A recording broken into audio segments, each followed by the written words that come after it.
오늘 우리에게 주신 하나님의 말씀 구약 성경 아모스 2장 7절 8절입니다. 1276쪽 아모스 2장 7절 8절 말씀 함께 읽겠습니다.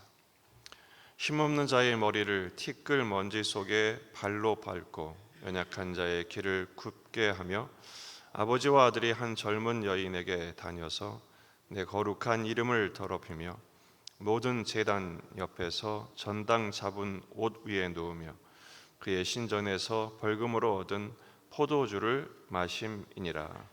아멘. 본문에 계시된 주님은 어떤 분이십니까? 예수 안에 죽고 예수 안에 거듭나기를 원하시는 분이십니다. 북이스라엘의 죄상에 대하여 폭로하고 계시는 내용이 이어지고 있습니다. 서너 가지 죄로 인하여 징벌을 내리시겠다는 말씀이죠. 그 중에 첫 번째가 바로 약한 자, 가난한 자를 팔아넘겼던 그들의 죄를 말씀하고 계시고, 오늘 7절부터는 정말 총체적인 타락의 극치가 연결되고 있습니다. 힘없는 자의 머리를 티끌 먼지 속에 발로 밟고, 강한 자가, 힘 있는 자가 힘 없는 자를 모독하고 학대하는 장면이죠. 그 머리를 티끌 먼지 속에 발로 밟았다. 머리는 사람의 인격이고 명예이지 않습니까? 사람이 고개를 드는 정도가 그 사람의 사회적인 신분을 말해요. 종은 땅에서 그 고개를 들지 못합니다. 상전들은 고개를 쳐들고 다니죠. 그런데 지금 그 머리를 티끌 먼지 속에 발로 밟았다. 완전히 인간 이하로 모독하고 존재를 무시하는 못된 짓이죠. 또 이어집니다. 연약한 자의 길을 굽게 하며, 연약한 사람을 길에서 밀쳐 벗어나게 했다, 이런 뜻입니다. 굽게 하다는 말은 법정 용어입니다. 그러니까 재판에서도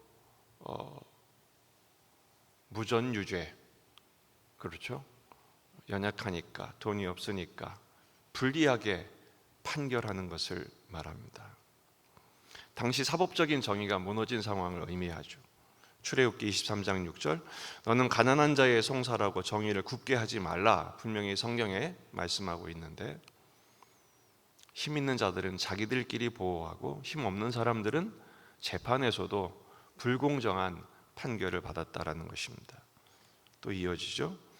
아버지와 아들이 한 젊은 여인에게 다녀서 내 거룩한 이름을 더럽히며, 아버지와 아들이 동서지간이 됐다라는 것입니다. 당시에 만연한 성적인 타락, 윤리적인 불감증, 쾌락을 중시해서 그 타락의 정도가 끝까지 갔다는 것을 말씀하고 있습니다. 레위기 18장 15절, 너는 내 며느리의 하체를 범하지 말라. 그는 내 아들의 아내이니 그의 하체를 범하지 말지니라. 힘없는 여인을 아버지와 아들이 번갈아가면서 성적인 놀이개로 삼는 것, 이것은 내 거룩한 이름을 더럽힌 것이다 라고 말씀하고 있습니다. 하나님은 질서 있는 사랑, 그리고 규모 있는 사회를, 품격 있는 사회를 설계하셨는데 그 하나님을 모독한 결과를 초래한 것입니다. 8절을 보면 모든 제단 옆에서 전당 잡은 옷 위에 누우며, 전당 잡았다는 것은 물건을 담보로 돈을 빌리는 것인데, 성경에서는 맷돌이나 과부의 옷은 전당 잡지 말라라고 말씀하고 있습니다. 뺏지 말라는 것이죠. 더군다나 이 옷은 유대인들에게 있어서 평상복이기도 하지만 추위와 비로부터 자신을 보호하는 보호수단이기도 합니다. 그러니까 최소한의 인간적인 삶을 살 수 있는 장치인데, 그것조차 뺏어서 그 위에 누웠다? 역시 성적인 타락을 설명하는 단어입니다. 종교적으로도 또 성적으로도 총체적인 타락을 의미합니다. 맨 뒤에 그들의 신전에서 벌금으로 얻은 포도주를 마시미니, 재판에 벌금을 물을 때 돈이 없으면 포도주로, 현물로도 내게 되어 있거든요. 그걸 뺏어가지고 그것도 신전에서 벌금으로 얻은 포도주를 마셨다. 악함의 상황, 악함의 극치, 음란한 세상, 모든 분야에 세상이 이렇게 타락하고 있었다. 어디가요? 이스라엘이요. 북왕국이 이렇게 타락했다는 것입니다. 지금 현대 사회가 어떻습니까? 모든 분야에 악이 깊이 뿌리 박히고 있습니다. 성적인 타락은 말할 것도 없죠. 모든 분야에, 심지어 교회에서조차 예배를 드리고 또 공적인 모임을 가진 후에 은밀한 만남을 갖는 일들이 점점 많아지고 있습니다. 그래서 오죽하면 대형교회 어떤 목사는 소그룹하고 성가대 연습하고 제발 집에 가라, 따로 만나지 마라, 이렇게 할 정도로 심각한 상황입니다. 고린도전서 6장 18절, 음행을 피하라. 사람이 범하는 죄마다 몸 밖에 있거니와 음행하는 자는 자기 몸에 죄를 범하느니라. 너희 몸은 너희가 하나님께로부터 받은 바 너희 가운데 계신 성령의 전인 줄을 알지 못하느냐. 우리 몸은 우리 것이 아니라 하나님의 것이니 하나님께 영광을 돌려야 되는데, 음행함으로써 자기 몸에 죄를 짓고 하나님의 영광을 가리는 짓은 하지 말아야 한다라고 말씀하고 있습니다. 왜냐하면 우리는 거룩한 신랑이신 예수님의 신부이지 않습니까? 결혼식을 앞두고 신부는 자신의 몸을 단장하죠. 몸을 정결하게 하며 지키는 것입니다. 우리의 신앙생활이 그러한 신부로서의 흠없고 티없고 거룩한 자신을 가꾸는 삶이 되어야 하는 것입니다. 하지만 우리 인간은 이런 모든 죄악을 끊어낼 능력이 없습니다. 십자가가 답입니다. 철저하게 말씀 앞에서 자신을 살피고 죄에 물들지 아니하도록,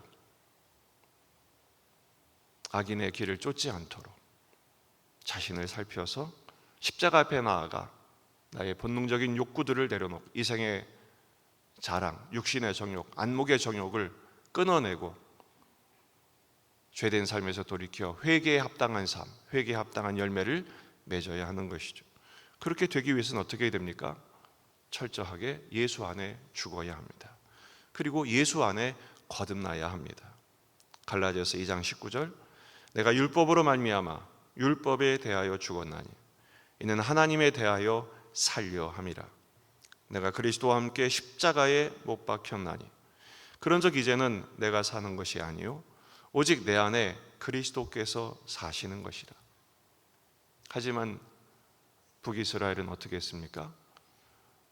하나님의 말씀 안에 사는 것이 아니라 자기 욕구와 자기 능력과 자기 방식대로 사는 것을 고집해서 결국 하나님의 심판을 면할 수 없었습니다.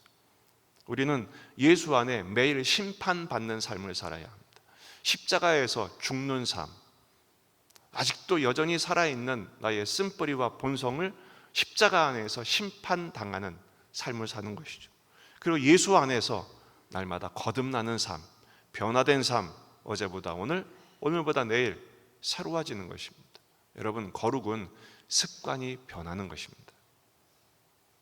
악한 습관을 버리고 복된 습관을 획득하는 것이죠. 이제 내가 육체 가운데 사는 것은 나를 사랑하사 나를 위하여 자기 자신을 버리신 하나님의 아들을 믿는 믿음 안에서 사는 것이라. 오늘 우리는 하루를 살아갈 것입니다.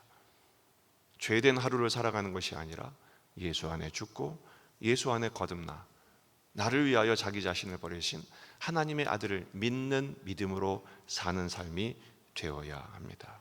나는 없고 오직 예수만 있습니다.